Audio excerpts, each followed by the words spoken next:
All right, welcome. We are here tonight to cast Division B Southeast, and I have Dax joining me once again.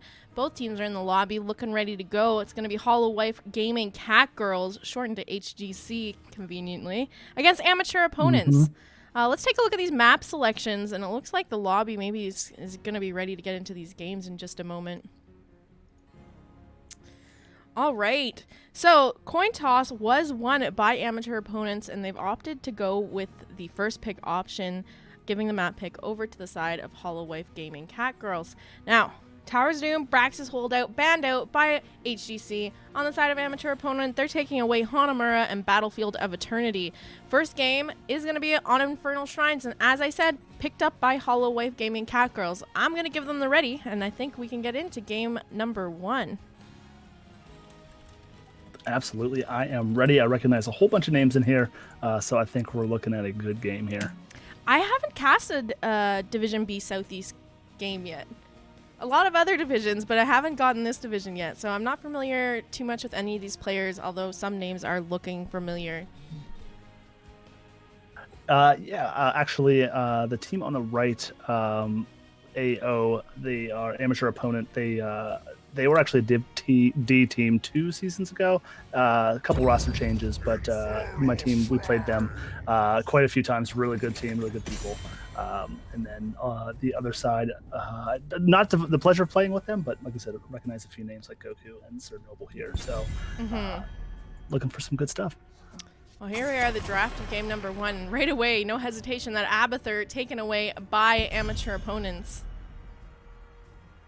Yeah, up in these leagues, he can be quite the nuisance. And then we're going to see the target ban coming out on the Butte holiday. Anna is one of her strongest healers, and she's just a really good healer all around right now. These teams know what they want to ban tonight. Wasting no time in the draft phase. Chromie taken away by amateur opponents, and followed up by the Tassadar on the side of Holowife Gaming Catgirls.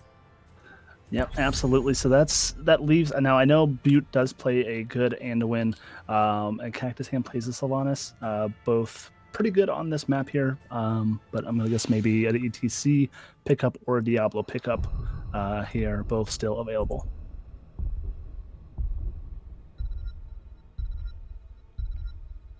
I like that they took a really long time banning everything, but when they want to lock something in, they're going to use up all of their time discussing it. It's going to be that Orphea coming out for the first pick on the side of amateur opponents.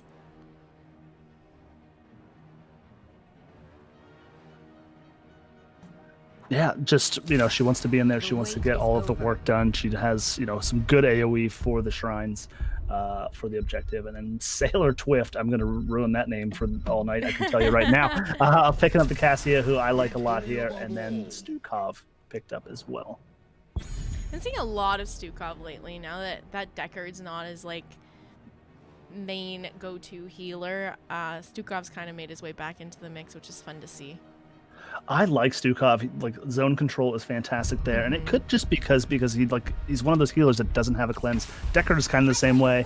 I was just about to say too. With D.Va being so popular right now, both of his alts do a really good job of just knocking away a mech explosion. Yeah, I was expecting the D.Va nerf today, and there was just some regular maintenance today. No patch. So D.Va will get to play her game for a little while longer.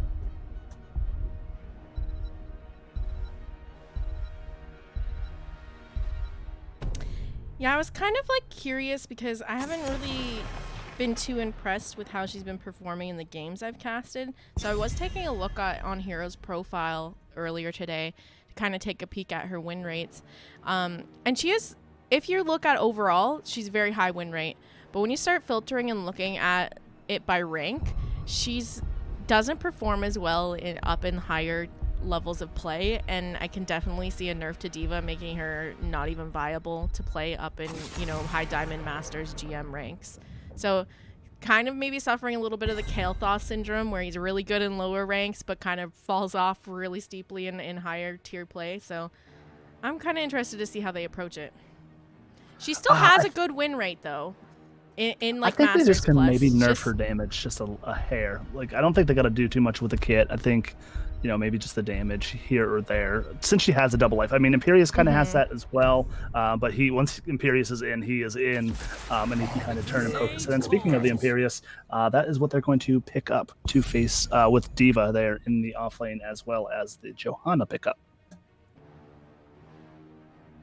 So I'm trying to think here. We could see the Sylvanas pick up, not too bad, in going the percent base damage into that Imperius and the Johanna, and getting the slow actually helps Orphea if Sonic's Pro does go the trait build here. As for Butte Holiday, maybe a Deckard pickup here wouldn't be bad. Anytime you're ready. It's gonna be that Lucio and Raynor being grabbed now by the side of amateur opponents. I am never upset to see a Raynor player. Exterminator is really good. I like Ace in the Hole as well. That combo with Orphea works as well, just giving each other the slows to boost up their own team's damage. And then, you know, if the Homage Pit comes out, it's just a ton of damage into one tiny little area. Expecting a mage pickup on the side of Holowife. Oh, it's actually there's a Junkrat.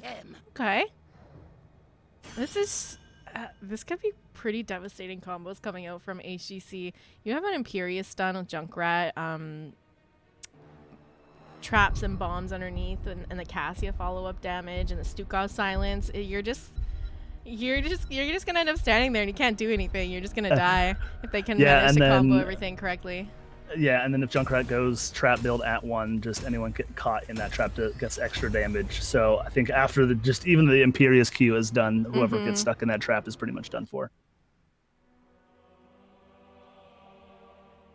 The other fun thing is if you do go trap build on Infernal Shrines, you can basically really control all of the entry points to objective with those traps and concussion mine, right? Yep. It's really fun. I haven't played like a ton of Junkrat, but I started dabbling with him a bit on my alt account, and I always love picking him on Infernal because you just like set a trap in the bottom entrance, set one over on the right side, set a concussion mine on the top side, and it doesn't matter which way they come in, they're gonna have some annoying thing to deal with off of Junkrat. Yeah, so because he can kind of do it himself, right? Because that's kind of where I want the main tank and maybe the bruiser sitting is, you know, that bottom bush on this objective is so important for vision, and having that lane pushed out so you can actually access the bush on the opponent's side as well. Here we are, though, game number 1 of our best of 3 series between Holowife Gaming Catgirls and amateur opponents on the left-hand side. We got Holowife Gaming Catgirls with Sailor Twift on the Junkrat, Shamhat on the Stukov, Cernobo playing the Joanna, Goku on the Cassia, and Mandarino on that Imperius.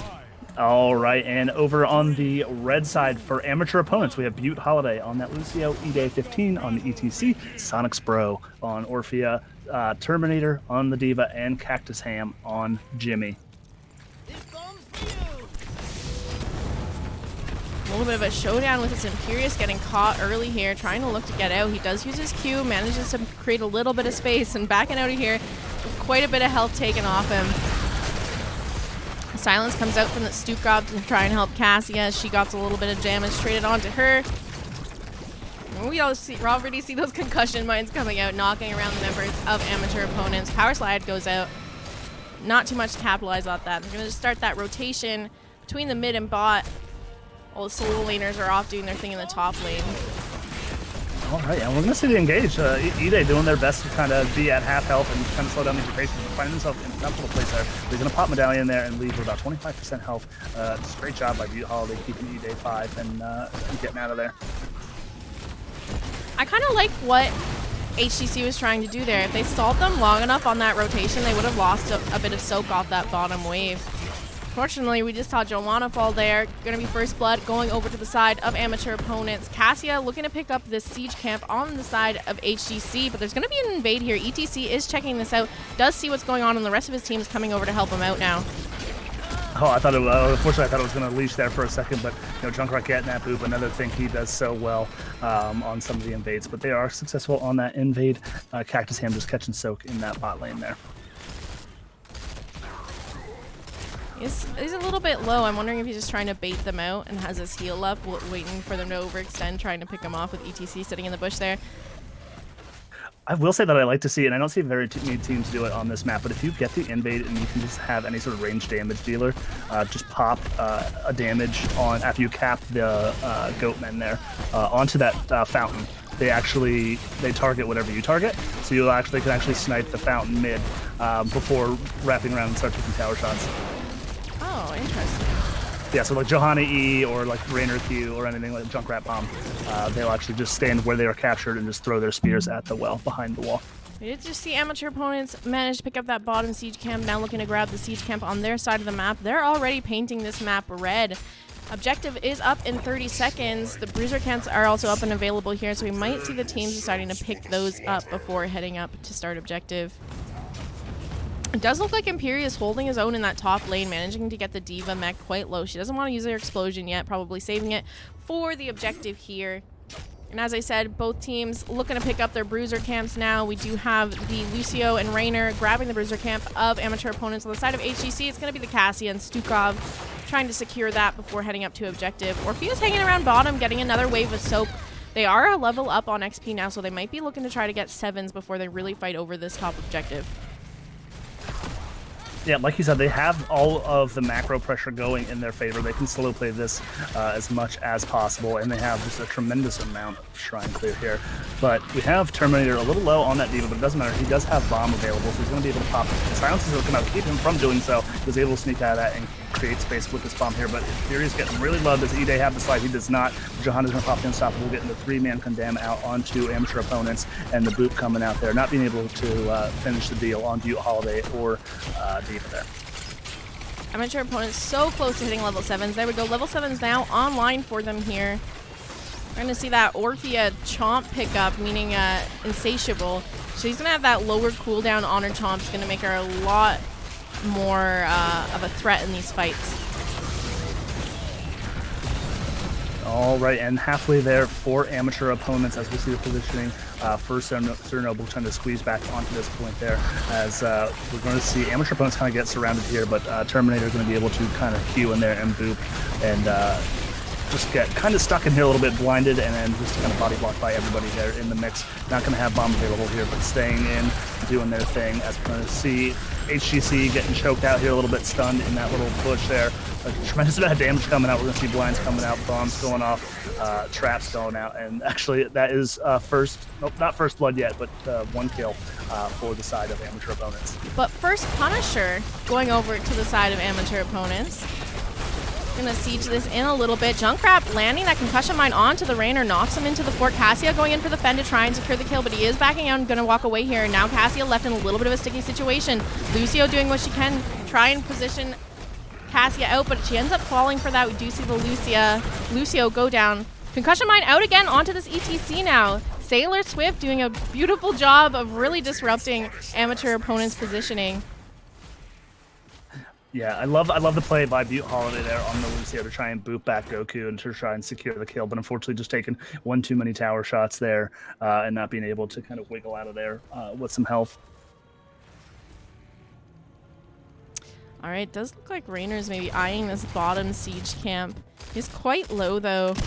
I'm a little bit worried he's going to get caught on as Cassia is beelining straight down to look at this camp. Luckily Lucio's here, help him through that. Stukov now showing up, so we're going to have a little bit of a 2v2 for a second here. ETC is going to make it down first. Stukov did try to land that silence on the point, unfortunately interrupted, but here's the silence out now. They do get the pick onto the Rainer, followed by the Lucio, not for free though. Orphea managing to pick off Junkrat on the rotation down to the camp. Yeah, they got to camp, and they're still going to hit 10s here before their team, but they're going to lose their goatmen here in the middle, so 10s will be online for both teams here as we move forward to bottom objective, which should be popping up in here in about a minute or so. I'm just taking a peek at this off-lane matchup here. D.Va holding it down much better now that she has that level 10 online. Yeah, micro misses, there's a fantastic amount of damage. And I'm curious about the liquid cooling, though, into Imperius. I'm surprised Shane didn't go healing on the auto attacks against that Imperius. But you know, being able to tap on these shrines kind of further away is, you know, does play and keep the fight going a little bit longer for them. So I understand the pickup, but for the 1v1 trade there, I think that to heal on auto attacks might be the choice. I would love to see HGC do a rotation onto that D.Va. She's been constantly overextended underneath the fort of HGC. They could get a pick on her if they wanted to go for it. But they're opting to grab camps and just kind of soak these lanes instead. And Imperius is really struggling up there right now. Hello, Mr. Bourne. Goodbye, Mr. Bourne. I know. Thanks for stopping in the chat. Oh, maybe he's going to prove me wrong here. He did manage to pop D.Va out of her mech, and now she's on the retreat, but unfortunately not quite landing that follow-up stun onto her. She's looking to try and get that mech back up now. Oh, great body blocks coming out from E-Day 15 and getting the slide. We're going to see Slayer Twift go down. Oh, going to get booped. Almost just missing that Eternal Feast. I'm sorry, Crushing Jaws. That's the other Crushing Jaws there, but still being able to secure the kill. Yeah, meantime in the top lane, D.Va finally able to take down that top fort. The rest of amateur opponents looking to rotate to pick up that bruiser camp before objective. I love this call. This is going to be threatening a keep if it goes uncontested.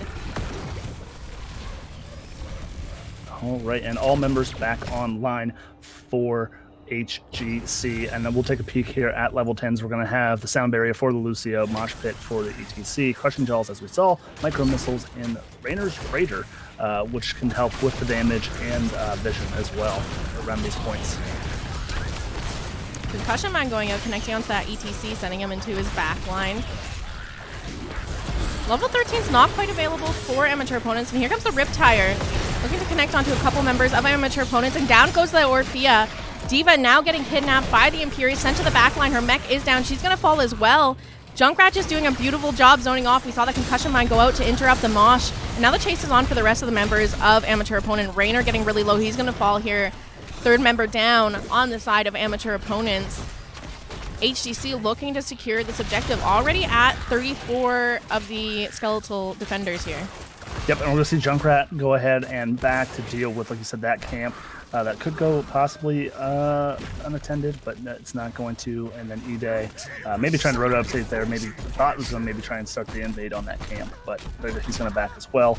And then we'll see the defense here on the bottom. I love to see a nice silence come out underneath the jump target. Youth getting really low there after eating the Immortal, or the Punisher jump, but able to back up and survive. And now the chase is on for the Cassia. Unfortunately, she backs out, and now Punisher just kind of sitting on this fort while the rest of HGC takes down the front wall. It is a frozen Punisher, though, so that fort shut down for the moment. But they weren't quite able to secure it. They're going to back off, look to pick up their siege camp. Meanwhile, in the top lane, Junkrat still kind of clearing that up and pushing out, as there is periodic catapults being spawned in that lane since their fort is down. Yeah, I thought they were going to even up the structures there, but that one is probably like a full queue. And then we'll see ETC getting caught out there on that possible invade. Hello? Stukov? That root, though? Into the silence?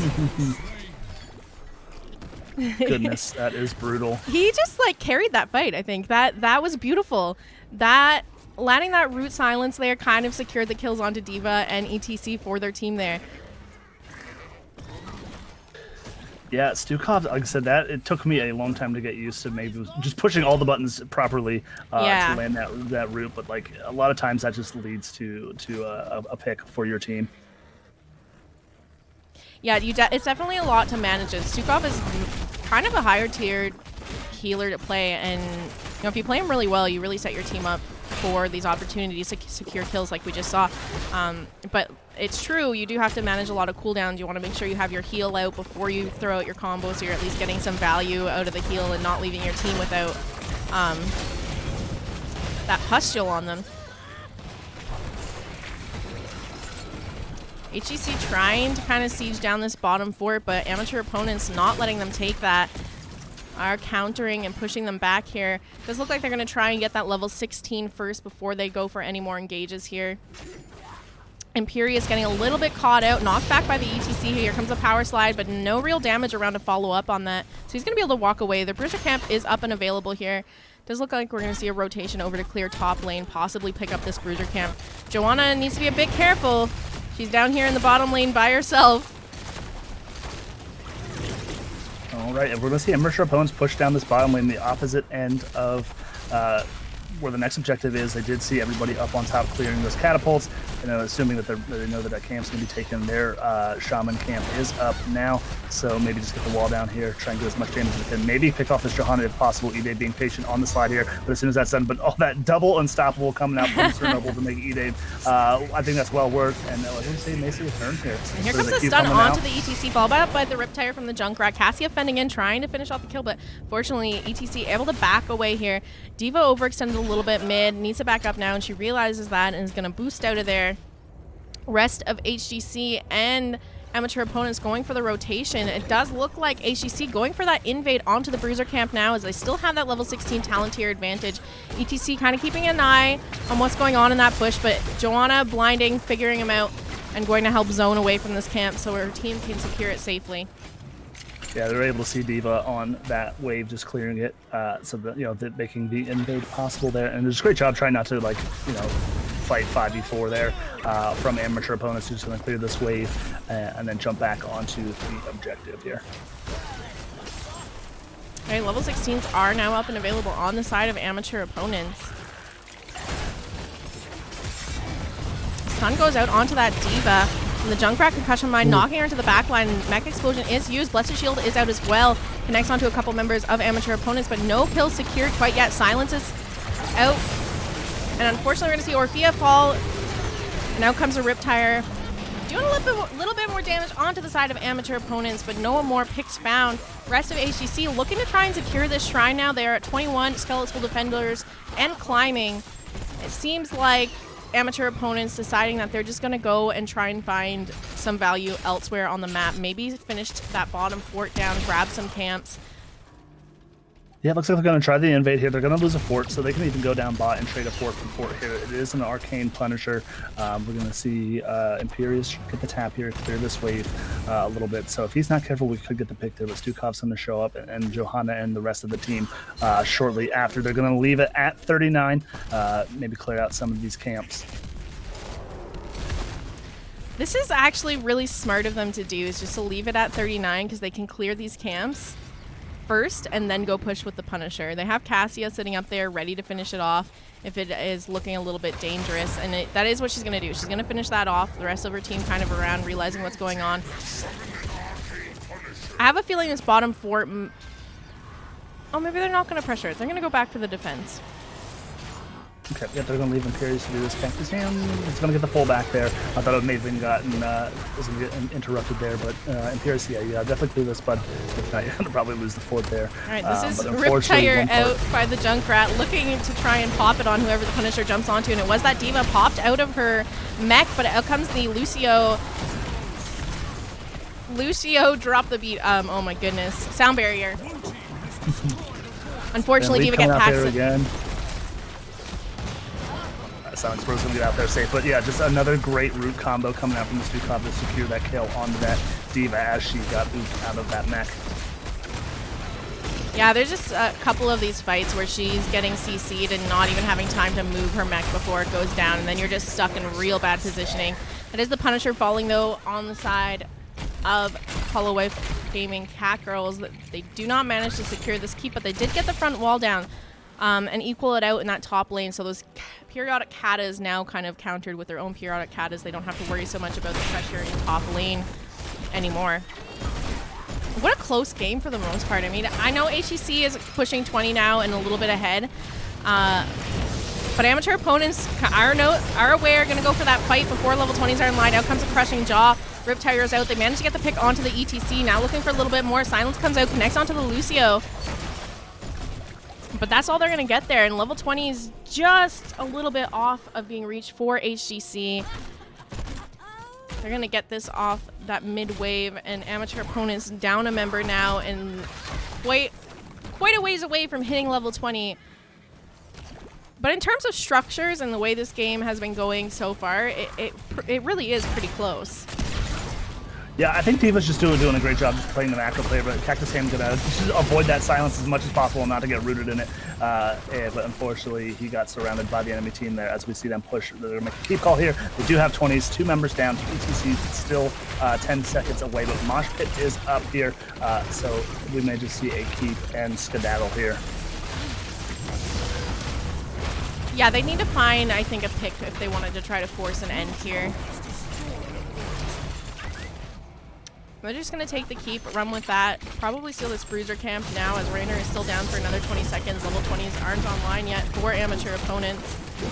And just kind of paint the map blue at this point. Clear up that bottom lane. Yeah, I mean, it is kills, 14 kills, like you said, to 5 in favor of HGC here. But structurally, amateur opponent is, leading this game as we see this, keep just, they're going to have to defend this here. They do have a keep down, but yeah, it's pretty darn close.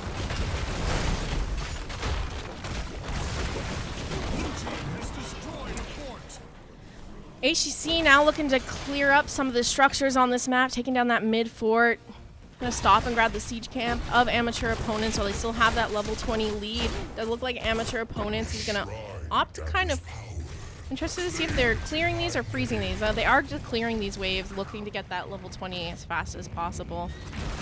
Meanwhile, the bottom fort is gonna go down as well here.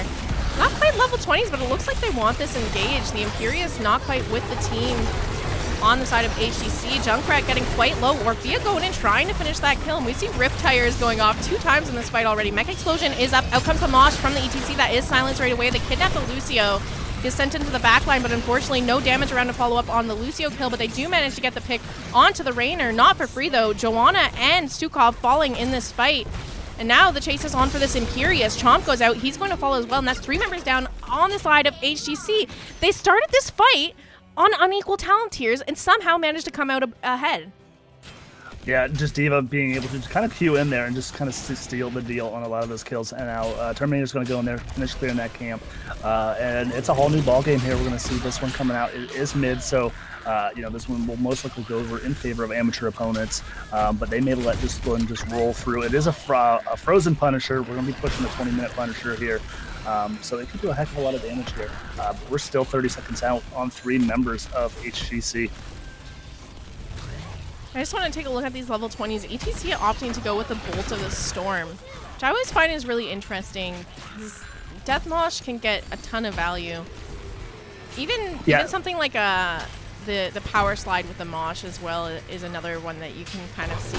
Torbus is such a sneaky play. Like, oh, he completely whiffed on his Mosh Pit there, and then all of a sudden you got to stop up just to put some damage onto him, and he just slides onto you and your team. He's definitely one of those heroes that you need to be checking his level 20 to play around it. But this time, Bolt of the Storm, which I think is, I don't typically see it picked, so I'm interested to see what he does with it. Yeah, I mean, I think Death Mosh could have, like you said, could have been the pickup here, especially those, Stukov just waiting for that Mosh Pit to put down those silences, just to continue that Mosh Pit, even if he does get blown up there. Well, the other thing too is they have this like blow up comp, right? And a lot of the time you have like Stukov, Joanna, Imperious kind of in melee range of where ETC is going to die off a stun from the Imperious. I feel like it might have worked out okay if he did go that. Riptire out once again, connects onto that Orpheus, gonna take a little bit of damage. Not really doing too much to siege this fort up. That Punisher's getting shredded quite fast, and they still don't have the wall down. They take the side wall down, so they can look to slide someone if it gets one more jump in. He's looking for a pick here, gonna probably try that ultimate, but he's gonna miss Sonic's Pro. But he's not done yet. He still has his regular Q up. He's gonna get a double Q onto everybody else. The silence and the blind coming out for everybody. Orphea all coming out. We're gonna see the lightning ball coming out. We're gonna see the defend coming out onto Sonic's Pro. So a huge amount of damage coming out onto Sonic's Pro, and he is not long for this world. We're gonna see Terminator get pushed all the way back. We're gonna see down goes Cactus Ham there, but Terminator does have the Q back, and that will be 2 kills in favor of HGC, and we're going to see them rotate up to the top, and it's going to be the camp popping up at the same time. Let's see if they stop for this, and nope, maybe thought about there a little bit, but it's going to be a core call straight here. For the core call. Stun lands onto the Diva. Fen going in, getting that pick onto her, and she just absolutely deleted. Cleared off the map. Now 3 members down. This seems like a good time to end the game for HGC. I was waiting for the W there. That would completely reset the mosh pit and gave his team a little bit longer. But Butte Holiday's dance around the core. E-Day getting stunned and blown up here as well. And core is at 50% and falling. And that's going to be GG's game 1 going over to HGC. What a close series, though. I'm so excited to get into game 2 and hopefully a game 3 because this really could have gone either way. I mean, you had amateur opponents winning a fight down level 20s, getting it like during the fight, and they somehow come out ahead 1-3 in kills and still managed to secure that Punisher. I just needed to do more with it at that point. It was a level 20 Punisher, and they kind of just sat back and were a little bit too afraid to engage with it. But yeah, I can't wait to get into these next games. Yeah, absolutely. Like you said, it was real close. I mean, the HEC was able to get those picks, but not really being able to do anything with it structurally. While on the opposite side, amateur opponents were able to, structurally gain an advantage early and kind of hold it for quite some time. Be able, like I said, be able to pick a fight down a talent here and give themselves a little while longer. So, I mean, the fight's in both of these teams here, and I'm just excited to see where we go.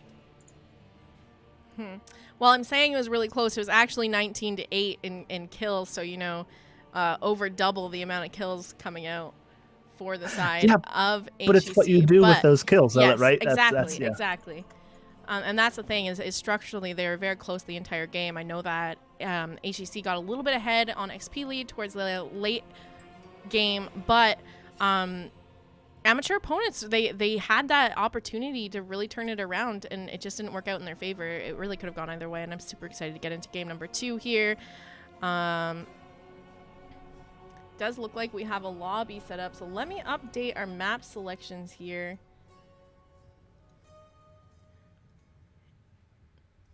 We are going to Tomb of the Spider Queen for game number 2. All right. I'm assuming this one is picked by HEC, as amateur opponents has the first pick option for the draft. Let's get you in the lobby, Dax. Let's pop over these map selections, catch you guys up on how we got where we are, where we're going. So game number 1 played on Infernal Shrines, HEC taking the win there. That map was picked by them. Game number 2, we are going to Tomb of the Spider Queen, also picked by HGC. If you're curious about those map bans, Towers of Doom and Braxis Holdout banned out by HGC, Hanamura Temple and Battlefield of Eternity taken away by amateur opponents. If HGC can pick up the win here, they're going to take that series 2-0. But I wouldn't count amateur opponents down and out yet. That was a really close game number 1, and I would love to see it go to a game number 3. Yeah, again, another team fight map, something that HGC wants to do. It looks like just the talk that we're having. It could be like amateur opponents a little bit better on the macro maps side of things. They have their macro game down pretty solid. Camp timings are pretty impeccable there. But it looks like both teams are ready here as we move into this draft. Any respect bans you think coming out? Bands going to be different this time, or do you think we're just going to see the same bands? I think we'll see the Diva ban. I think that Diva played really well and kind of started to really dominate the Imperius in the solo lane in that mid-game area and was kind of a headache there. She also, just like last fight, looking around, she was doing a lot of zoning and knocking back people in important places so that the rest of her team could get picks. Yeah, and I mean, even Bomb on here can really just stop a turn in for HEC. If she has it, they can rush in there. She can throw a bomb and really at least give the space. Yeah, the other thing too is this is a really small map where if the 4-man is a little bit behind on the rotations, she can easily just boost to the mid lane, grab a wave of soak, and go back bottom without missing anything. We're going to see that Chromie ban once again on the side of amateur opponents. All right, let's see here.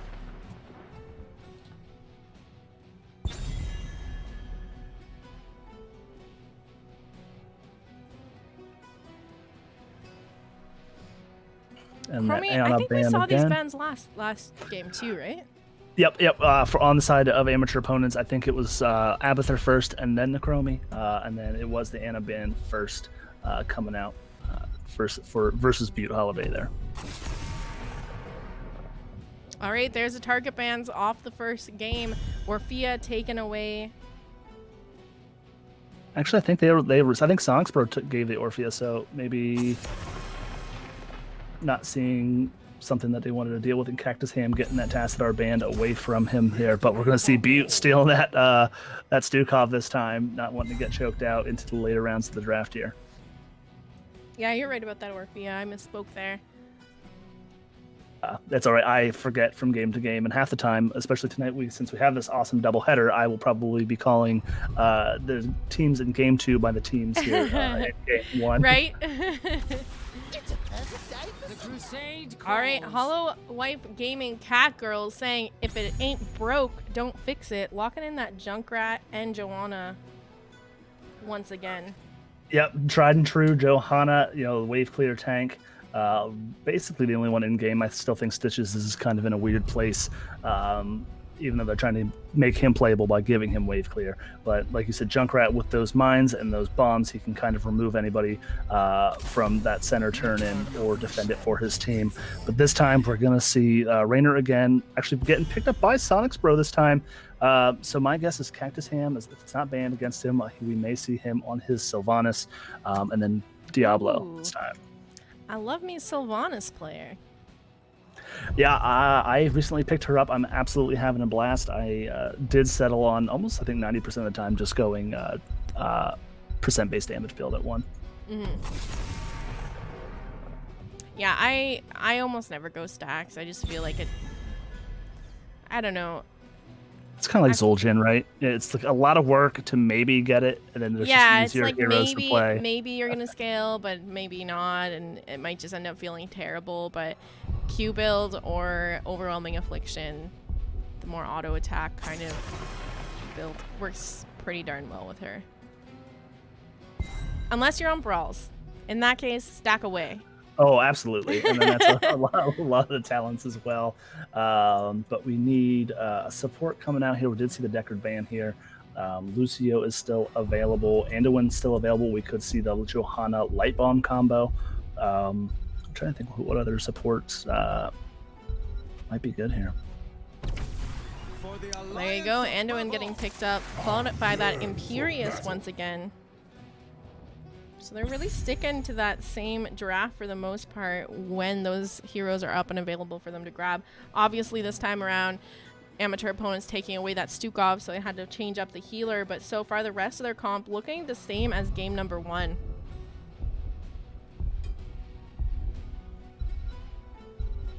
Yeah, let's see. And I know Terminator does play a great Leoric. We could see that Fire Breath into the Entomb combo there.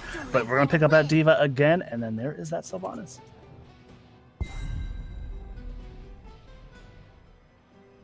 And last pickup here, we will see a Mage. This isn't Li Ming, maybe a Kael'thas. Kael'thas is still on the board here, and a lot of CC on the side there, so maybe just looking for a little bit more wave clear for the team. The wait is over. All right, sans just the Stukov trading teams here. We have the same exact team comp. I like what you called there. If it's not broke, don't fix it.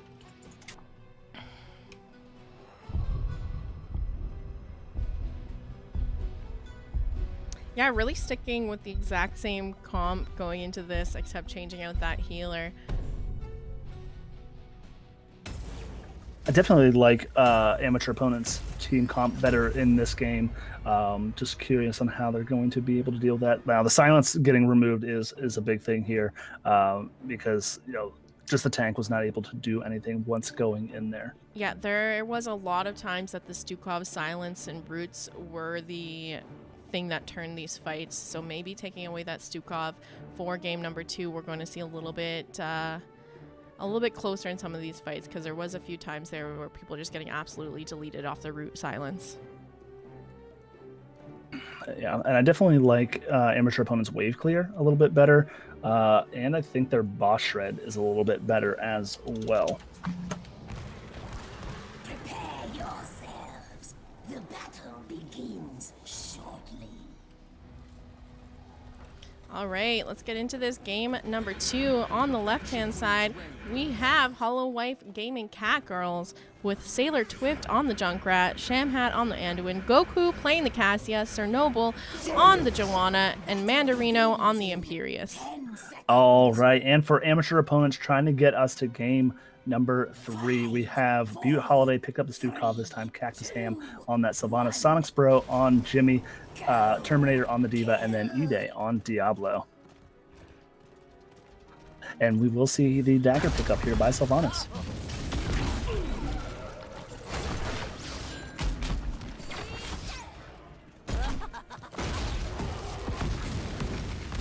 Just going to see the Imperius Diva matching in the bottom lane once again. Imperius rotating down, Diva following right behind him. And the rest of the team is just kind of sitting in this mid, getting the soak and going to do the rotation between mid and top. Cassia already taking off to start that soak in top lane while the rest of her team stick around to kind of delay them here. Joanna looking to kind of catch them off in this rotation. Fortunately, they're all here in time to catch that top wave. I think they missed one globe of XP off that minion wave. Yep, and down here in the bot lane, they are trading out pretty well. We're going to have Diva using her medallion, and she is getting chunked down by this Imperius, almost losing her mech already as we see the rotations coming out. But Cernoble getting really low. We're going to have the E coming out from the Sylvanas, but not following up to secure that kill there. Cassia sneaking around to do this bottom siege camp. Imperius looking to get that pick onto Diva.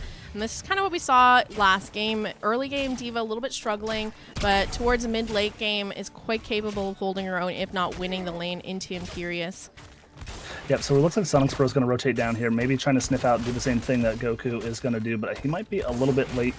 He's going to see maybe the Imperius trying to rotate down there, and there is that grab. And I actually wouldn't mind seeing just maybe Sonics Bro just taking over here in the early game for Diva and just kind of poking down this Imperius a little bit. I mean, she does have the booster. She has significant wave clear that the trade wouldn't be too detrimental for the team. Because now ping's coming out. We're going to see a 3v3 as Sailor Swift is trying to get that wave clear coming out here, but E-Day getting really low. Canceling a turn in there from the side of HGC.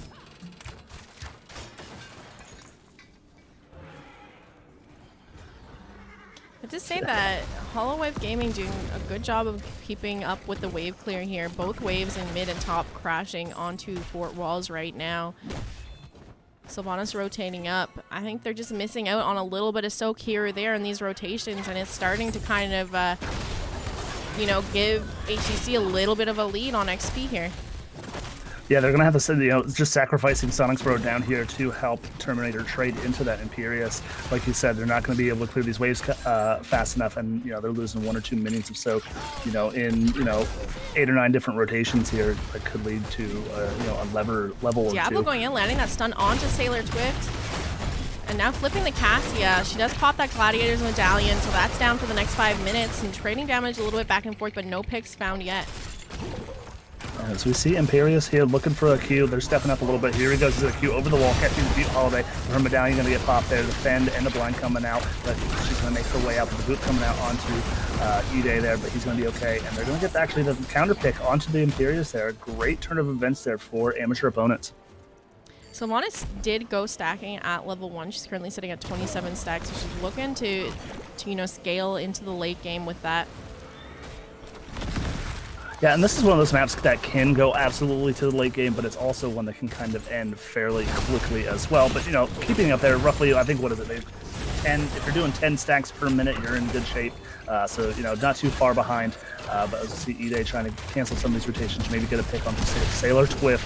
But we're going to see E-Day getting chunked down by the Cassie here, but he's going to be able to walk away with their life. Just Stukov just doing a tremendous amount of healing from, you know, just the burst and then just the sustain.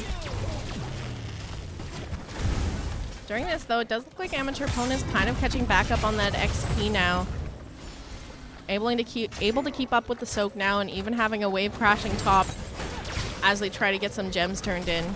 Turn-ins up and available for both teams here, so they're just both kind of looking to stall this out and catch people on these turn-in points.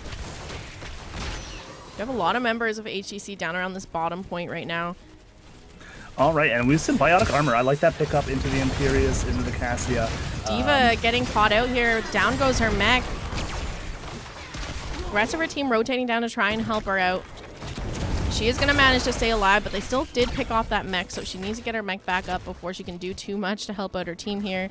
Diablo stalling out the turn-in on the top lane as Cernoble is sitting with 11 gems, the 10 gems needed to get that turn-in, and it does look like she's going to they're going to let the Joanna get those gems in, and Web Weaver is going over to the side of HGC.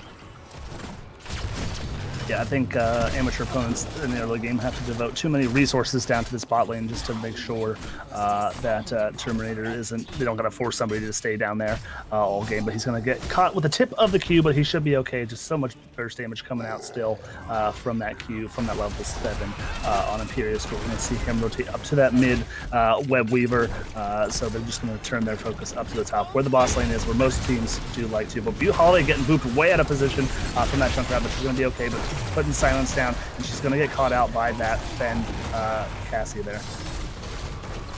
Raynor on the chase now, trying to pick off the Cassia on the retreat. Now Junkrat looking like he's in a bit of trouble. Stun goes out from the Diablo, has the flip, does pop that Gladiator's medallion, but still isn't in a good position here.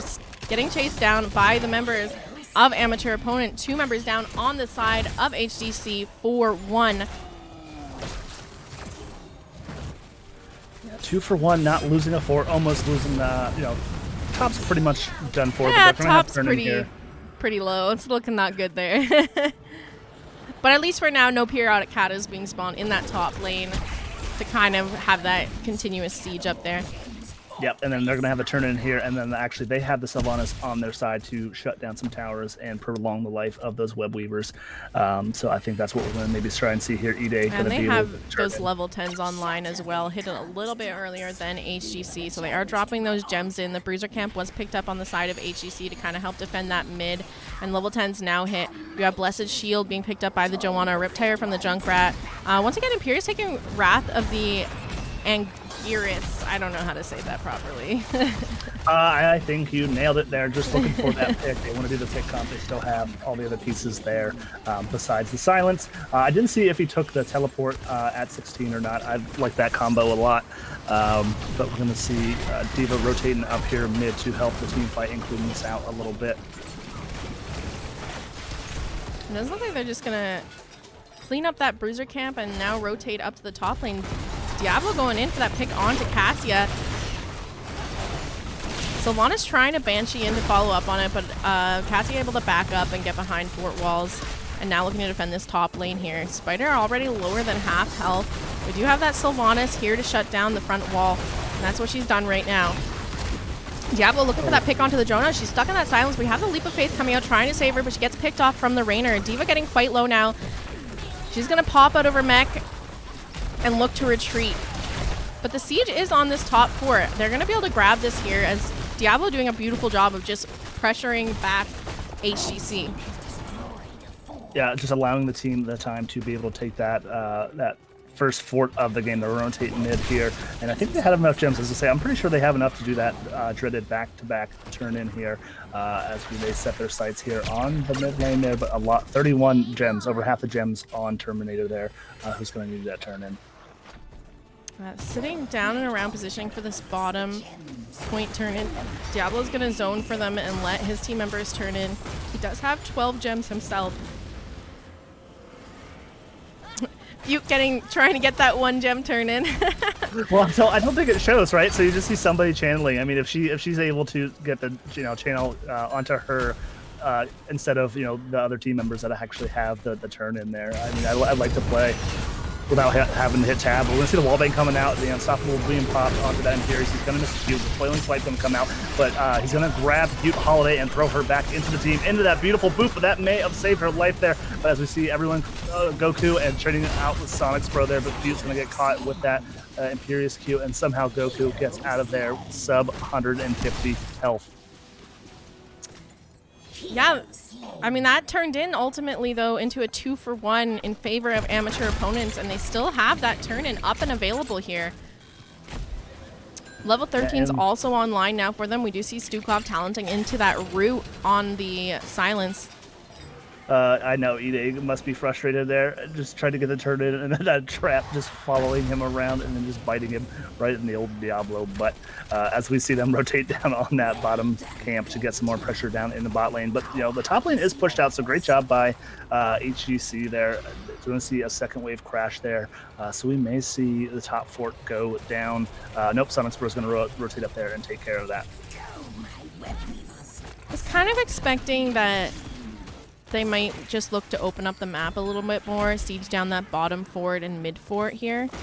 But all members right now of amateur opponents in that top lane trying to push back the wave so the Spider has a little bit more pressure to siege that top keep up. Sylvanas still in that top lane pushing it out though. Rest of the members kind of hovering around mid, looking to siege down the front wall of this mid fort and maybe secure the fort itself.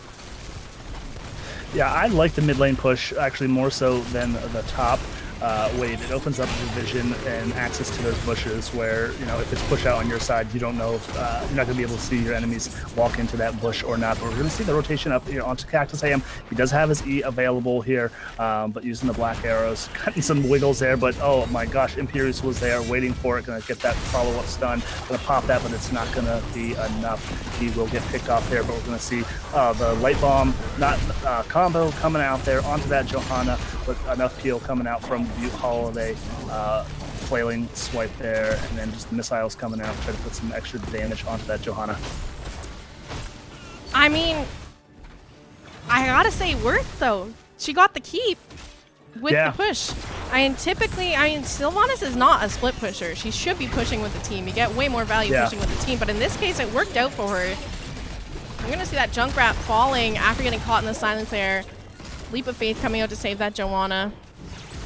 They're looking to siege down this mid fort. They're down the Junkrat for the defense here. So 4v3 in this lane right now as Imperius soaks the bottom lane. Sylvanas back up now, going to stop and start that bruiser camp on the side of amateur opponents. Yep, and we're going to see Johanna back here. She does have the turn-in for the team with 35 gems. Goku's close, going to be able to clear this away, try to push out top lane again in favor, and maybe try and sneak this top fort. But turn-in again, we could see 3 turn-ins back to back here, and we will for amateur opponents here. But we'll see Imperius on this camp. They're smelling it out. Ide trying to get vision on the team here, as we may see in the day. But Samhat getting chunked down, getting stunned by that diva, jumping on the back line. Imperius is going to say, "I don't think so. That's my healer. You're not going to get out of here." And they need to be a little bit more clear on their communications, what they're doing here, because Sylvanas Rain are not anywhere around when they were looking for this invade, and they had the level 16 advantage. They should have been in there doing that. Camp's gonna get cleared up pretty fast, play there. though. And unfortunately, you know, I mean, they lose everything from this turn-in if they do happen to, if that fight does go exactly. south. Like, I mean, good on them for not doing it when they realized their members weren't close enough to follow up on any of it, because otherwise they would have just wasted a turn in and let HEC kind of catch back up to them. But it would have been nice if the team was around to do that invade up talent tiers, because we're going to see level 16 picked up very shortly for the side of HEC, and then they're going to be fighting on equal talent tiers. Diablo getting hit by that rip tire. Imperius stun goes out. It does not connect, and here comes a flailing swipe from the Stukov. Spider falling pretty quickly here. Yep, we're going to see the top level we were just to put a little poke damage, not a whole heck of a lot, but starting to do damage onto that shield there as the bottom web weaver, it's about half health. Might just see Sylvanas shut this down in a moment, as bottom web weaver still needs to be cleared out by the members of HGC. Stun goes out onto that diva, but unfortunately Imperius getting caught in the root silence from the Stukov, and he's going to fall here. So now one member down on the side of HGC. They do have those level 16s now. The fort getting shut down by Sylvanas for a moment here. Here goes some lightning breath, looking to try and get a pick off here. But unfortunately, we're going to see the Sylvanas and Diablo fall instead, and the chase is on for the rest of the members. So we're looking to pick that diva off now. She does not have that mech explosion up. Needs to be a little bit careful getting picked out of position, but maybe they're going in for that counter pick. Junkrat does fall. Light Bomb comes out from the Ando and connects onto the diva. She's getting chunked from the Fen from the Cassia, and looking for the retreat now. Butte casting the heal, drop in the silence, and that turns into a 2-for-2. Yep, ping's coming out on this bottom keep, and they want to take down the final structure here, so they will have constant catapult pressure in each and every lane. So it is a ticking time bomb right now on the side of HGC. I'm gonna pick up this bottom siege camp. Turn-ins are was going to say are up and available, but there we go. Turn in being secured by Holowife Gaming, Catgirls. There's not really much that they're going to be able to do with this, though. It's basically just going to be like a defense turn-in, get their lanes pushed out. Yeah, it's going to be able to get some vision onto amateur opponents here. Like you said, all their lanes are pushed out, but they're going to be able to push back out. So, you know, the hopes is here with pushing these lanes back out, they'll get the gems for maybe a second turn in here as we round up 220. Right now, the one-level lead in favor of amateur opponents here as they set their sights on this top fort. And if I was on the side of amateur opponents right now, I'm looking to play safe. We're going to hit level 20 first. This fort's already dead. Just kind of give it and let the soak come to you. If these let these spiders push in, you can catch the soak in a much more safer position where they're not going to be able to force a fight pre-level 20.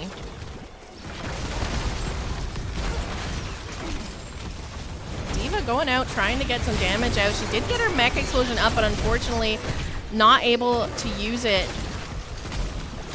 And here goes a lightning breath, helping to defend that last web weaver. You can see mid not even pushed out at all. In fact, there's two katas still sitting in here, sieging up that mid lane. Yeah, bots still pushed out. There was that siege giant they kept as the web weavers did get spawned there, so kind of kept it in favor of amateur opponents there. But that that final keep is holding on by a breath. At 1,500 health here, but we will see that double turn in here. They're going to stay top. If they can get any picks here pre-20, this is the time to fight. This is what they want here, but we see the positioning coming out very aggressive for amateur opponents trying to get a pick here. I think amateur opponents is aware they just need to play safe, wait for that level 20 to come online, and then they're going to win potentially with the level lead. So advantage. I think they're baiting. I think they were just trying to bait this back, maybe trying to catch them. Nice job by HGC, but you know, amateur opponents being able to get out of there. But the web weaver is spawning right here, but Terminator getting booped from that Junkrat, and we're going to see the lightning ball coming out. The D.Va bomb going to come out, but Imperious is going to go down, and this web weaver is about half health with the blind coming out on all four members of amateur opponents, and that's going to be a retreat for HGC. But Ide gonna not have the Q onto that Johanna there. I thought it was close, maybe just out of range there. Junkrat just poking away on the retreat. The rest of these fighters going to be cleared up, and once again, not really too much secured off of this web weaver phase for the side of HGC. They're still looking to get that level 20s, and level 20s are now online for the side of amateur opponents. I just wanted to take a look real quick. We have both Sylvanas and the Diablo going for the Bolt. I guess Diablo's is called Hellgate, though, but essentially Bolt of the Storm with an APOC underneath him. Yeah, and 73 stacks right now for the Sylvanas. So we are getting there, have a little bit more burst damage there, but we're going to see the pings coming out here. The whole team is here. Sans Imperius, who is just coming up now. The Root going to come out here, and they will not chase, and they will just invade this camp. Imperius back up now, and amateur opponents 9 gems away from having turn in themselves. Go catch that top lane, maybe another wave bottom. I think they're going to maybe just clear this and then go for boss, and it's something they have to deal with. So, you know, they're going to put them not quite in a rock between and a hard place, because I think the boss, they do have enough boss shred where they don't have to worry about it. But we're going to see the all or nothing fight here. We're going to see Imperius try to run in there, but he's going to get flipped by Diablo. The Foiling Swipe going to be able to lock down that, secure that lock in here. But we're going to see an all-out team fight onto this boss, and then the boss is a beautiful stun coming out the Q coming out onto Imperius there. The silence not just doing work onto Johanna there, but Unstoppable coming out from a Cactus Hand, but he's stuck in that corner there. But Diablo just absolutely living forever with that auto. Actually, he went full. I mean, at this point, D.Va and Diablo just keep them from backing here. That boss is going on to core, but they don't have the members to actually maybe finish this off. It's going to be close here. I'm interested to see what the rest of the members of amateur opponents decides to do with this boss. D.Va quite healthy, boss about 3/4 of the way. Now half health left on it. Yeah, and then with the members going down, they no longer have that turn in. They didn't before, but they were even close. They now need 13 gems, I think, instead of the 9 you said that they needed. But 39 getting dumped in the bank right now from Terminator, just in case the Bruiser camps up, the bottom camps up. I expect them to maybe try and get some one of these two as HEC tries to stabilize here. But great defense coming out there and picking that fight there on that point. Yeah, you know, it's funny. Last game we saw amateur opponents taking a fight down level 20 and winning, and this time around we saw HEC take a fight down level 20 and winning it. They did find those level 20s mid-fight, just like we saw last game when level 20s were hit. Diva picking up that bottom Siege Giants here. The rest of HEC kind of hovering around that turn-in point. They're still 25 gems away from having turn-in themselves, so they definitely need to force something soon, as that core pressure and waves is just a lot for them to have to go back and deal with. Yeah, we got two Catus top pushing there. We got a camp bottom. We got a camp mid. It's going to be an uphill battle for HGC here. As you know, unfortunately, they got amateur opponents have to be out of quote unquote out of position to finish their turn-ins, which works in their favor. They can kind of just play defensively underneath the on their base, underneath their fort, or I'm sorry, their keep. There's a little bit of sieging going on in this mid potentially, but they did manage to kill the important spell armor minion from that camp. Bottom keep finally being taken down by amateur opponents. Riptire being used by the Junkrat. Diva does have her mech explosion up. Imperius goes for the Q but does not land that stun, and they do have a bunch of Katas and a camp pushing onto the core right now. Turn-in almost there. We need another 10 gems picked up by the side of amateur opponent before they can grab that. Yeah, it's 53. I mean, it's HGC has more gems currently. Like I said, it's easier for them to gather these, as we just see amateur opponents kind of in hiding, hope to catch somebody in a poke. We're going to see Diva face checking that bush there, but happily enough, it is only the Johanna and not going to be able to secure that kill there. But we're going to see the full turn in here. Chernobyl going to get stopped, but nope. Oh, okay. I thought they got the turn in there. Oh, Blessed Shield connecting onto the Sylvana. She pops that Unstoppable, is able to blink out of there. Diva using the mech explosion to zone her out, and they do get the pick onto Cassia, getting tagged by that mech explosion. Riptire goes out, but it doesn't really do much to help here. Sir Noble getting chased down is going to pop that Gladiator's medallion. Diablo following up with the Gladiator medallion himself. Does use that Hellgate to manage to secure that kill onto the Joanna with the Rainer follow-up damage. Now 2 members down on the side of Holowife Gaming Catgirls. This is a core call coming out from amateur opponents here. Yep, absolutely, and just all of the boops to be able to separate Diablo from the Anduin there, but he is relentless. He wants that Anduin dead. We're going to see the Q coming out, getting this Light Bomb coming out, and only catching the Diablo, but great Core flailing is swipe falling, coming out 8%, 2%, and it's down. Great job from amateur opponents. We get to go to a game 3. Woo, is this a reverse sweep we're having here? Oh man, I love me some reverse sweeps. I love game 3s. I think that's what everybody wants. More games, more games, more games. I love this series. This series is so close. The first week, I would say, of casting HGC games, all of the games were like going to 3 games, and then recently it's kind of tapered off, and there's been a lot of like higher seeded teams going against the lower ones in divisions, and a lot of 2-0s. So I'm really excited that we're going to get to see a game 3 tonight. You can take a look at these stats. Look how close it is. 10-13 on kills this time. Yeah, and I think Terminator on that Diva was more impactful. This time we may see that respect band coming out, but Junkrat again just doing a tremendous amount of siege damage, hero damage, and soak for the team. But you can see just a 5,000 gap difference there in favor of amateur opponents. Got a raid coming in from Nexus Gaming Series. Thank you so much for the raid. Hello, friends. And I believe, are they coming over from Game of the Week, I think? I think that they are. So that's what Slexia was casting tonight, I believe. Okay, well, I hope to catch that one a little bit later, since you and I are in the heat of battle here with this B Southeast, I think. Yeah. Yeah. Let's catch up the new faces on how we got here, where we're going while we're waiting for this last lobby to get up and running. Pop over to these map selections. So series currently tied 1-1. Game number 1 was fought on Infernal Shrines. That one picked up by Holowife Gaming Catgirls, and they managed to pick up the dub there as well. Game number 2 picked by Holowife Gaming Catgirls, went to Tomb of the Spider Queen, but amateur opponents managing to pick up the win here. Both games have been very close, kind of could have gone either way. So I'm really excited to see what happens in game number 3.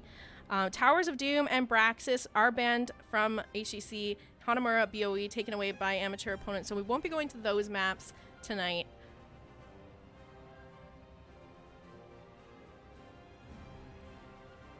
Yeah, we're just waiting for that lobby to get set up. All right, and it looks like VGM did get the win over Regen on the 3-0 domination, so congratulations to Oh, wow. VGM. Clean sweep. Time for the reverse sweep. I actually have a BTTV reverse sweep. Yeah, I love that emote so much. All right, here's the lobby invite. All right, I can't seem to find you in any of the groups, so I don't know if you're maybe hiding. Thank you.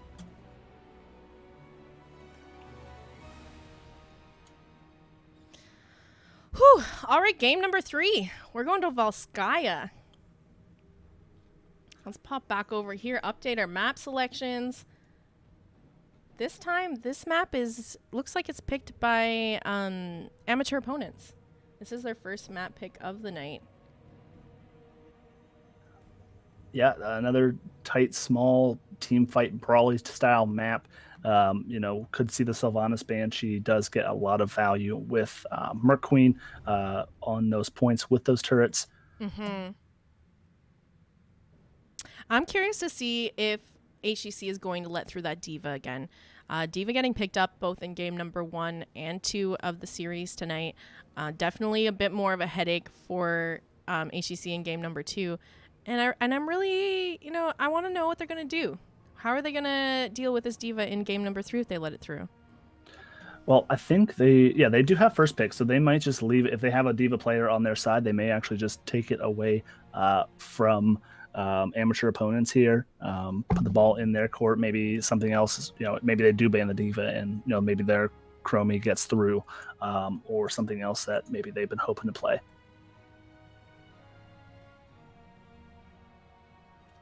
I'm going to let them know we're ready when they are. Looks like everyone is in the lobby. Oh, just kidding. Nope. Just as I say that, someone disappears. Yeah, I wasn't sure if he completely took the ready there. All right, there he is. He's popping back in. So maybe a quick bathroom break in between the games here.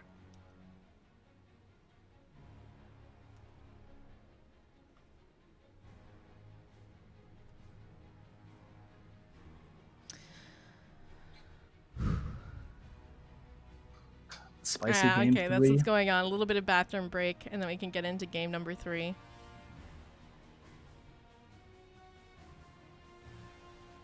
The other thing that I'm curious to see if it gets banned out is the Junkrat at this point. I think he's been pretty on point with his concussion mines, knocking people out of position, able to kind of help his team secure those kills.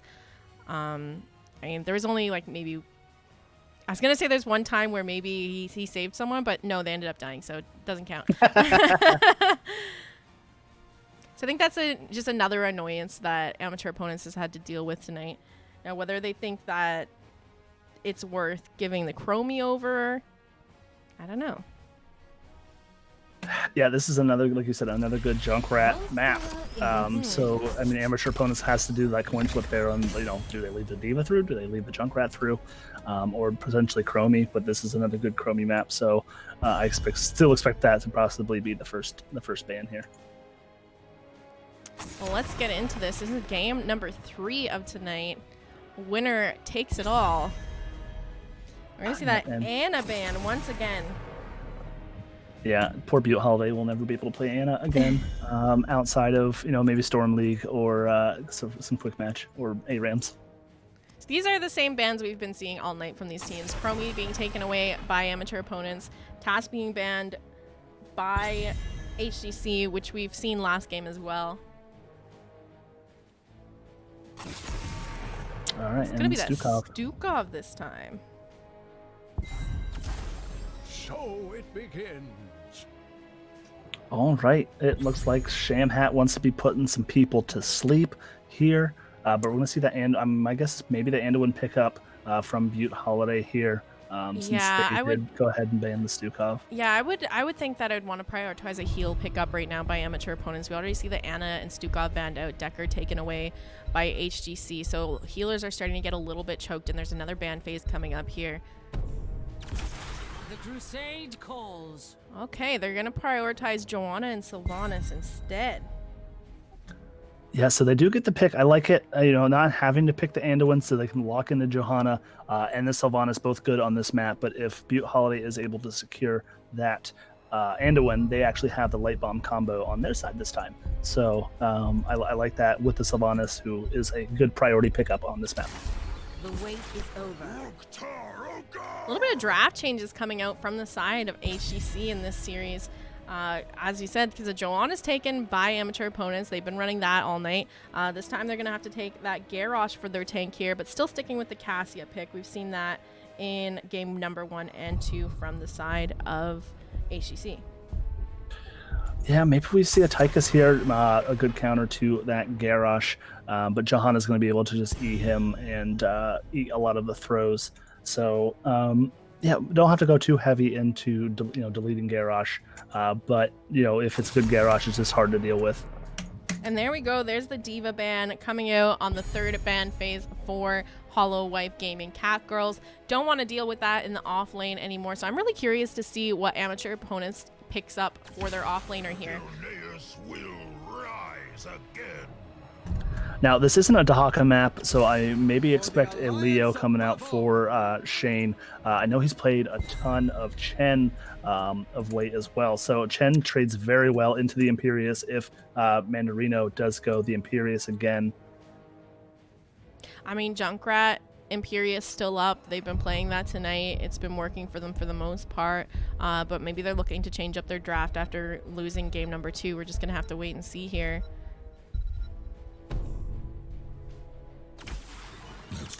Oh. Time has come. Okay, we're getting funky here in game Spicy. number 3. Yeah. Asmodan getting picked up. That's not something you usually see too much in these games, like ever. I think this is the first Asmo I've seen picked up in any games I've casted for NGS. So I'm kind of excited about this. And then, of course, we have the Artanis getting picked up for the solo laner. Artanis, I find, is just hit and miss. My blades are yours. Yeah, I mean, Sonya is a really good pick. I mean, other than to stay a while and listen, and then maybe the Garrosh Q or flip, but Sonya's going to be able to kind of live on that back line there.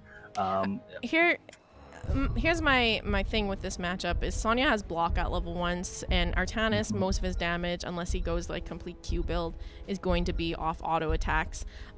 So not really that great into the Sonya. The other thing too is, okay, so maybe you're looking to like play off the swaps, but you have an Anduin already picked up on the side of amateur opponents. That's just going to be a little leap of faith, anyone that gets pulled in. But I mean, there is a decent amount of displacement still on the side of Holowife Gaming Catgirls because they still have the Garrosh toss and the Artanis swap as well. So I mean, you can't leap of faith, every single time. So it might work out for them. No, but they're kind of running a dive comp. I mean, Sylvanas can get in there and Greymane. So, I mean, as long as they're not in desperate need of a yeet of faith, I mean, I would just light bomb whoever gets tossed and just counter engage onto even the Garrosh.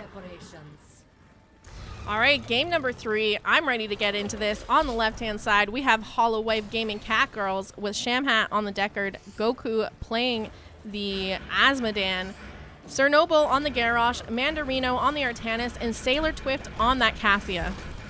You are nailing that name way better than ever I could. And here we are for amateur opponents. We have Butte Holiday on that Anduin, Cactus Ham on the Sylvanas, E-Day on Johanna, Sonicsbro picking up that Greymane, and Terminator on the Sonya. The gates are open. Go.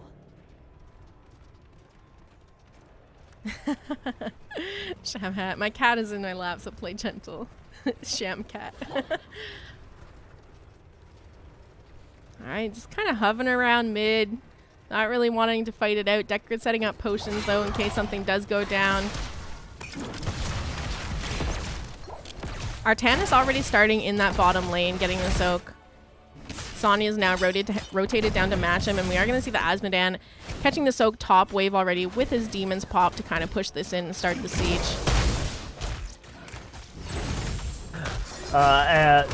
Actually, no, Big B in the chat. It looks like Artanis did go reactive parry here, probably just to deal with that Grey main as well as the Sonya here in the bot lane. That's probably one of the least picked talents on Artanis. At least, definitely the least picked on his level 1. Usually people opting to go with Protector of Ire or the amateur opponent. Joanna getting caught here. Leap of Faith goes out, but it does not save her. They are going to get the first blood onto Joanna in favor of HGC here. Turrets are up and available. See if the teams decide to pick that up. We do have the Grey main on the side of amateur opponents looking to grab the turret with Anduin here. And Artanis rotating over now to start the turret on the side of HGC. Yeah, so without amateur opponents, it's going to take Artanis quite a significant amount of time here, where we could see amateur opponents rotate up and put some priority onto this heal camp. But Sylvanas is going to go and catch that final wave there as we see the rotations back to mid. A wave crashing on the top here, a little bit of damage going out on that top fort on the side of amateur opponents, and now Artanis finally picking up that turret in the bottom lane. Well, usually what you can kind of see here is if you get the turret camp early enough and you know that they're still working on their turret camp, you can kind of force the biotic emitter and drop your turret forward and make the trade and end up XP and still an item for the point. But neither team looking to grab that quite yet. Nope, as we see, as you say that, HGC rotates their attention onto it. Ping's coming out, and this thing is getting absolutely shredded. We're going to see Sonya rotate back and up mid, so to give the team... okay, they're going to rotate in the fight here, as we see this with swap coming out. I thought we were going to catch Cactus Cam hit there, but it did not. Just all the bodies on the point right now, as Sonya is just spinning to win and living forever. Being able to connect some auto attacks and some Qs, still continuing to spin to win, and then D-Day just getting ever so low there. But there's some toss coming out on the Sonic Pro. The Terminator getting really low on the... There we go with the spinning Son again, is and still not enough spinning there. You know, they did... Okay, be so... And there we go, 3 for 3 so far, but the chase is on for that Sylvanas. She is going to Banshee out and be able to survive here. Now Anduin looking like he might be in trouble, but able to walk away. Both of them, both members left behind looking quite low. I just wanted to say, no, we saw something really kind of neat happen there if you didn't notice it. The swap went out onto the Sylvanas, but she was cleansed. So what happens there is that you actually have the Artanis pulled to where the Sylvanas is instead. You can't actually swap her, but Artanis still ends up moving to the position. So yeah, kind of neat if they can time that well again. There's been times where I've timed it and had Artanises end up like swapped behind my walls and me there with them and silly stuff like that. So I hope we can see more interactions like that because it's kind of entertaining. Yeah, or like I said, I've had it happen to me. I think more so in a brawl though, but just accidentally catching, like I said, a Deathwing behind their wall, and next thing I know, you just see your body and nobody else moving, and you get stuck behind the wall, and it's just unfortunate. Swaps behind walls are always risky, even if it does land. Joanna getting caught a little bit here, tossed in, gonna pop her trade, go unstoppable, walk out here, even pop the Condemn to help clear out that wave that's crashing mid right now. Turret camp getting picked up once again by the members of amateur opponent, and now they're pushing in for this objective. They also have that siege camp pushing top right now. Taking quite a bit of damage here. Turrets dropped on the side of amateur opponents, a little bit of help in this team fight. Sonya once again in the backline, doing that spin to win thing. And able to kind of push them off this objective. 99% on the side of HGC though. 19 on the side of amateur opponents, so they still have a ways to go before they really secure this objective, and HGC has a turret that they could pick up once again if they want to look to grab that before they re-engage.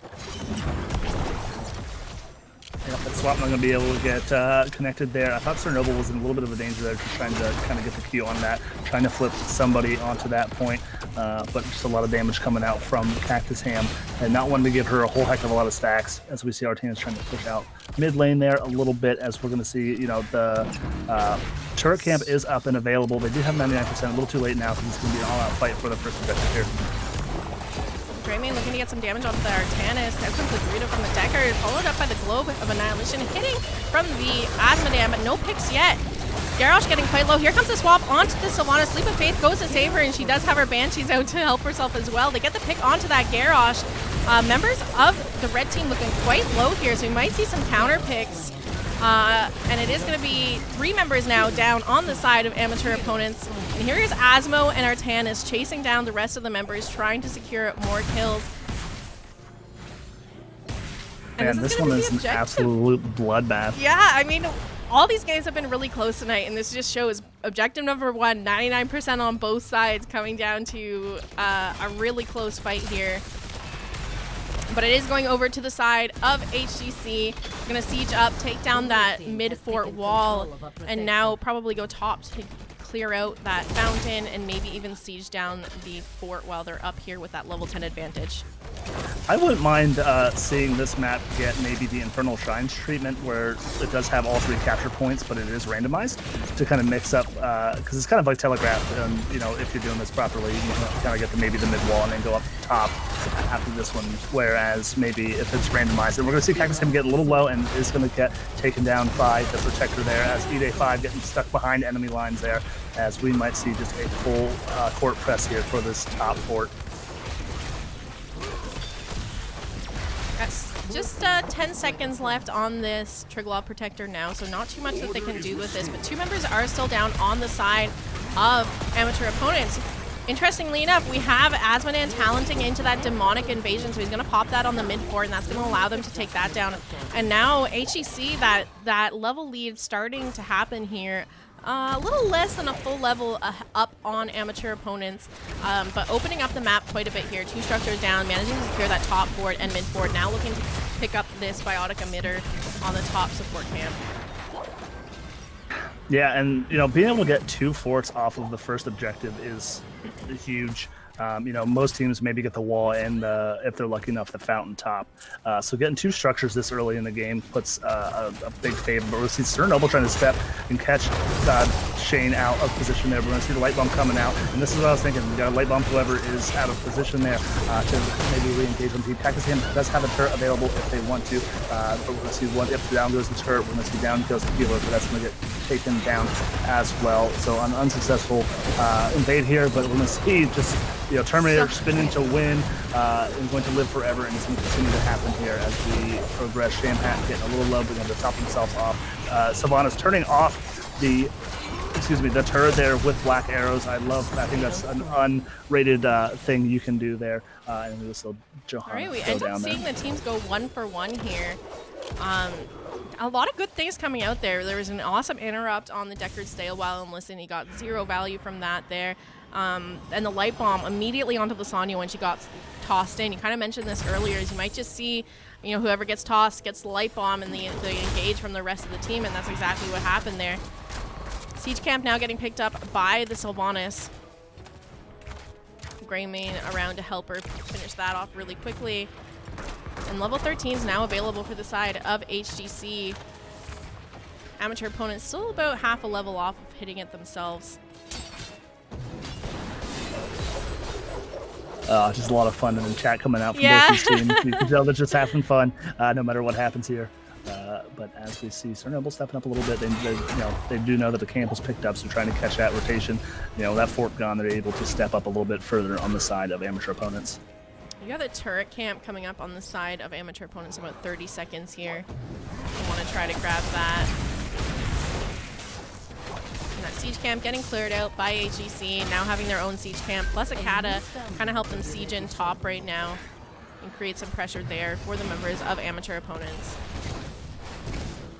Asmodan still 35 seconds before he has those demons to drop down and really siege this up, so they don't have to worry about that right now, but the rest of the alts are up on the side of HGC.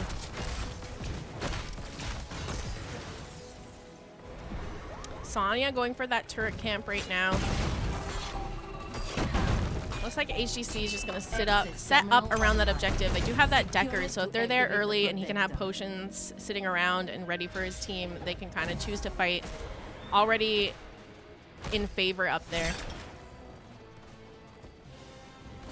Yeah, this is a weird situation here. I don't know if they might just go and push bottom. Yeah, I was going to say, they might just push bottom here. Looking to grab the turret camp. Yep.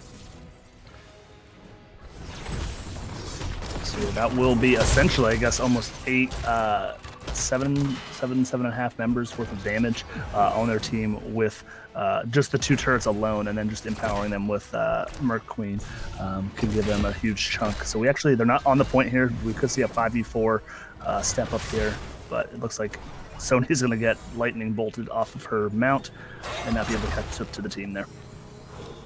Already 77% on the objective for the side of HGC. And now we're going to see a little bit of contesting coming out from amateur opponents. Level 16s are going to be hit first by the side of HGC, and it does look like they might just opt to go soak and try to hit level 16 and come back. They have a lot of time here to look for that level 16, as no percent channeled yet for the side of amateur opponents. Yeah, and I like to call here. Because look, yeah, amateur opponents is just going to run it down top. They have that Sylvanas. Yep, so they're going to take out the third and final, absolutely a third and final fort here. So we're going to go fort for fort. They are about 50% here, so they will, after getting this fort, they will have to peel back and maybe defend the objective here. But no play toys for HGC here, so they will have to fight down. I love this Joanna's positioning too. She's not sitting up on the fort helping. She's sitting down in the bush watching the rotation so that she can get her team out safely. And here they come on the flank. Swap goes out, but it does not connect. Sylvanas kind of stuck in the back line as Artanis chases her down. We do have the blessed shield going out. Now all ults are popped. Wailing arrow comes out. They manage to get that pick onto the Deckard, as well as the Artanis. Sonya getting quite low. She's going to fall here. Those turrets are out, and they are buffed by the Sylv. Chunking down this Garrosh here as he retreats. Going to hit that potion and manage to survive, but 2 members down on the side of HGC for 1 on amateur opponent, and they're going to start the channel up once again. Already at 93%. Going to look to secure this objective. Yeah, fantastic job. You know, not 16's just online now for them here, so just taking that team fight down. 16 talent here, and able to secure this objective. They're going to march it down. Middle probably get this wall here. I don't know if they'll turn their eyes onto the fort, but maybe try and help themselves out here on this third objective here. Does look like they're going to take this straight down bottom, open that up, get that healing fountain down, maybe look to secure that fort so that it's equal footing for next objective. But the rest of the members of amateur opponent are pretty far back from this Punisher, and it's getting shredded. They need to be careful not to get caught out of position here. It didn't even manage to take down that fountain yet either. Yeah, tough break there for amateur opponents there, but still have about 30 seconds left. We can kind of maybe get some poke down here, and maybe if they're lucky, they can kind of get a pick. But this low health, I maybe just run it in here and jump out of it, and then force the team fight.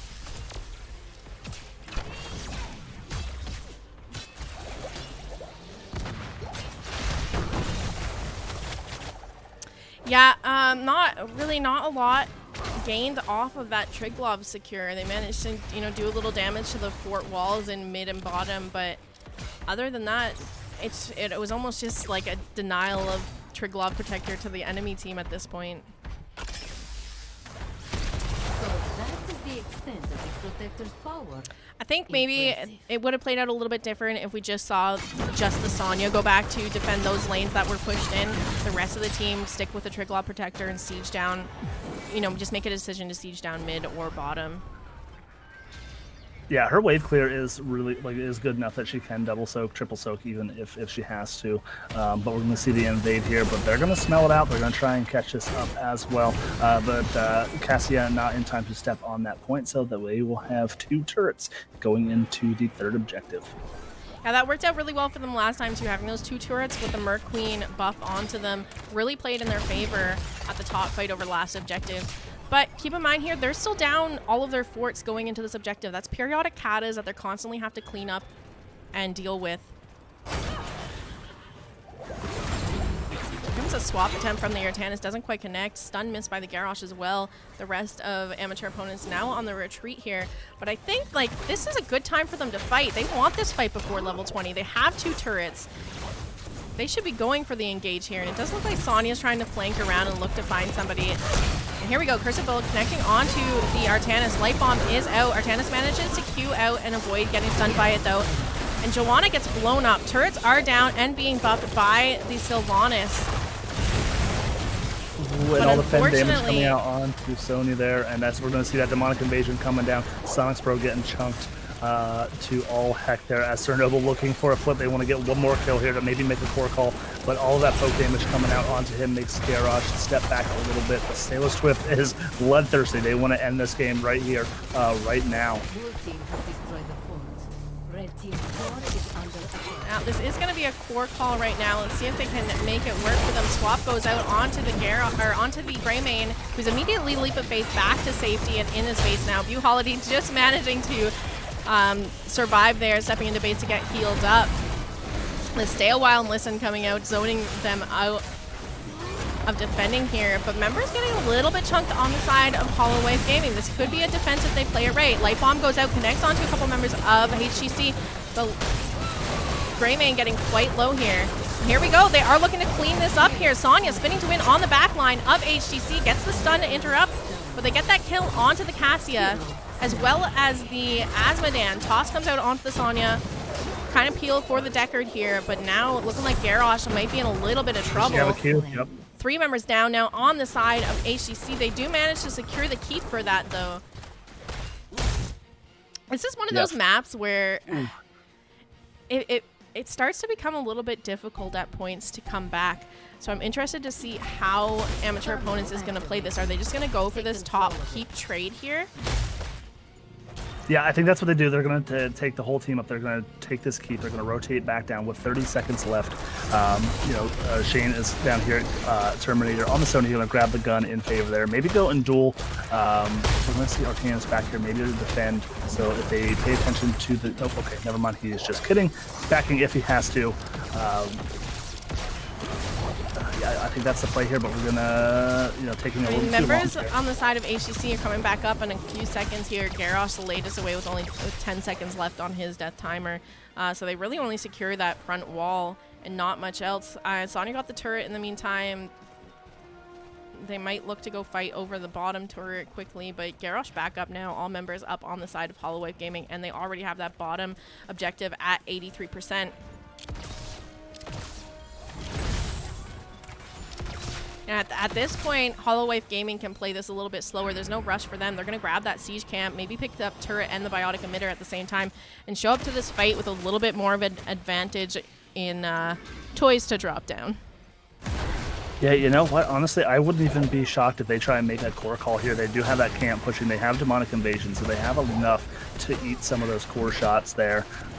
So we're going to see Amateur Opponents forego that bottom cap, as we see Arcanus go down there to capture this again. So we're going to see this kind of tug of war back and forth on Amateur Opponents' attention here. If Amateur Opponents can find something right here, it's a 5v4 in their favor. Unfortunately, I guess not quite able to make it work out for them here. Artanis managing to secure that objective in the meantime, and now they're looking to push down. I'm going to go ahead and mid with this if they can. Sonya in that backline once again. Here's a light bomb onto the Garrosh, and he's just absolutely deleted. Still in that backline, drops the turret down, and now has her eyes on the Cassia, who falls as well. Deckard pops the Unstoppable. Looks like he's trying to run to get into that Triglav Protector. He does manage to jump into there, but that's 3 members down on the side of Holowife Gaming. I mean, at this point, you can kind of just go top. You have a Sylvanas to shut down the fort. Sonya's cleaning up the wave. Don't worry about mid. Don't worry about this Triglav Protector. Just try to look to end the game here. Yeah, and I think that's what they're going to do. They maybe trying to wiggle through that or rotate a little bit faster. They're not going to have any wave, but it's okay. They should have black arrows available to shut this down and continue to pressure this core with 3 members down for another 30 seconds. I think Greymane really does a lot of siege damage here, so if they're not quick on the defense, this could be the game going over to Amateur Opponents. You still have 10 seconds until Garrosh is back up, and another 20 until the Asmodan is backed up, but it looks like they're not going for that core call here, actually opting to back off. Yeah, playing it safe. I mean, unfortunately, if they do get wiped on the enemy's core there, I mean, they can just turn that their own core is at 43%. So they're going to take the safe option here, get a little bit more structure damage to try and even out the macro play here. You've pushed the protector I to can't its help but limits. feel like they might have Well just done. been able to force a win there. Because now at this point, it just gets spooky because now you have to win another fight, another 5v5 fight. Yeah, I mean, I think if Sonya was there and didn't have to clear that camp, I think that would have been the call. But she was just trying to clear the wave off of the core there, since that's going to be where HGC's win condition is going to be end up in that top lane there. But we're going to see EJ5 trying to get Vision, going to call it out that, hey, they're not on their gun. Can we grab that as well? But a little spooky when you see all 5 members up around the top lane there, so they're going to have to deal with that just in case if they decide to make their own core call. Biotic emitter back up in 20 seconds here. But like you said, that turret is up and available on the side of HGC, so we're going to see a rotation from them down there to grab that. They already have one turret on the Artanis, so this is going to be turret number 2 for the side of HGC. My palms are sweating for these teams already. It's you know, I had a game last night that went to a game 3, and it was an intense game just like this, and you just kind of, and then I think that's the play there. Like in your mind, you just can't make a mistake because you just know that the team's going to capitalize on it, and it can forego the whole game and everything, all the work that you put into it. That biotic emitter was hit by the side of amateur opponents, so it's kind of. There we go. It's now leashed back onto the camp. They don't want to have that wailing away on their teammate in a team fight here if that does happen. I think Hillcamp's got some boogie in his step there. I never got a chance to see him run that fast back to his post there. Well, these teams are just both kind of hovering around waiting for this last fight to play out. I just wanted to take a look at these stacks here. Asmodean's still not quite finishing out his baseline quest. Only have 321 stacks on that. And Sylvanas sitting at 96 stacks, so not anything crazy there either. Garrosh once again getting quite chunked down in this first fight. Light Bomb comes out, connects onto him, but it's Sylvanas getting caught out there, bansheed into the back line, and unfortunately did not play it well for her. She does fall here. Sonya getting quite low. The Leap of Faith coming in to save her as she's trying to spin on the back line, and that's one member down on the side of amateur opponents, and they're looking to grab more. Garrosh mounted up, now looking to chase down. Here's a Sonya, not afraid at all. Gonna spin right in Garrosh's face as Anduin pops the Unstoppable to make sure he's not swapped by that Artanis. I'm starting up an exit. Yeah, nice job there. Oh my gosh. So, okay, then we'll see HCC just rotate down here. Through that entire fight there, we had this bot keep getting poked down by this wave and the catapult here. So we will see all 3 keeps being down here. We do have top camp pushing there as well. So we're going to see HGC. They're just going to forego this and then grab the turret and then just grab the Triglav here. Sylvanas back up in 6 seconds here, so they have one last opportunity for a team fight to turn this game around on the side of amateur opponents. No real rush. They have a little bit of time to clean up their lanes. Objective's just getting started now. They might even grab this siege camp before they go down, so they have a little bit of deep rush in that top lane during their fight at objective here.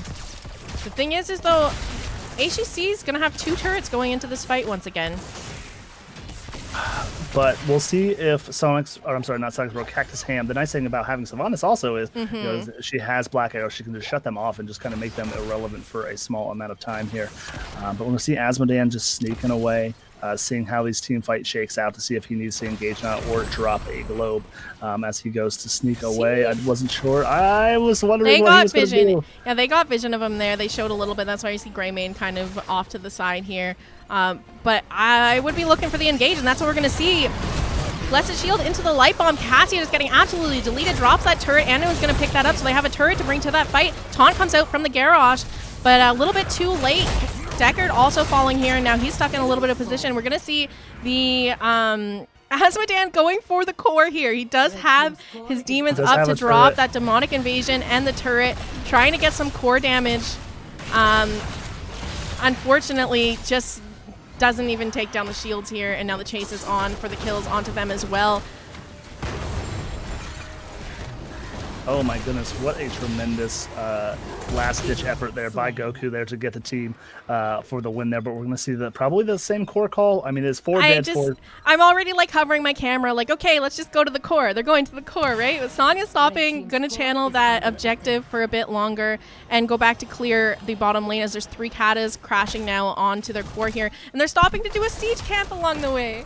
I'm worried they're not going to have enough time to finish the game now. They don't have Sonya with them.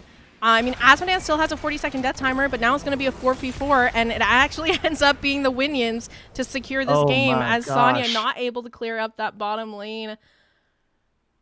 Oh, that's such a disappointing way to end this last game. Yeah, I think there was 2 times in that game where I think you and I were both looking for amateur opponents to end that game, and they were just a little bit too slow or spread out, trying to keep whatever structures that they did have left. Yeah, it's tricky when you're playing from behind and all your keeps are down and you just have this lane pressure the entire time, because you can end up winning like 3 team fights back to back, but you try to do something and you end up losing to minions, as we saw here on the side of amateur opponents. But that's going to be HGC taking the win. I mean, 4 members of them are dead and no one on the core, and they still managed to win the game. Yeah, like that's a new one. I haven't seen that yet. That is like the epitome of like, so you're saying there's a chance, right? Because like I think at that point, you're like, oh, okay, if you're amateur opponents, let's grab this. Let's just have something else taking tower shots, because they at that point they are 3 members are up back in like 20 seconds or so. But unfortunately, Sonya like not being able to back in time to catch those catapults. All right, give me a second here. I'm going to hit up the captain of HEC, see if they want to do an interview. And stick around, because we have another game coming at you at 9 p.m. Pacific time. We're going to do a Division D West, there we go, game between Lightly Salted and Regen Divine. So don't go anywhere quite yet. My Discord's being silly. I might need to restart it. Oh, no. So I'll meet you in one of the lobbies in NGS. Sounds good.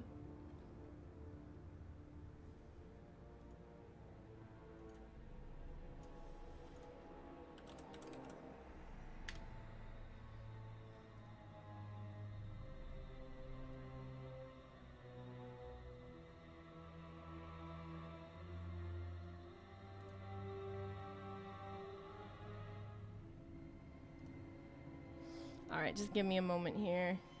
I need to reach out to the captain.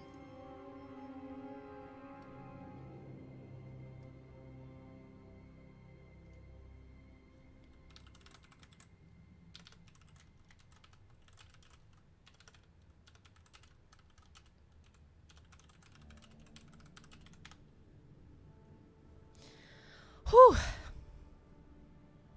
I'm sweating, and I wasn't even playing. Yeah, so what a series that was. Oh my gosh, I mean, both teams felt pretty evenly matched there, and I think that one was shaping up to go either way. Hi, GG's, well played. Congrats on the win tonight. How are you feeling? We're feeling actually pretty good. Yeah. We weren't expecting that end.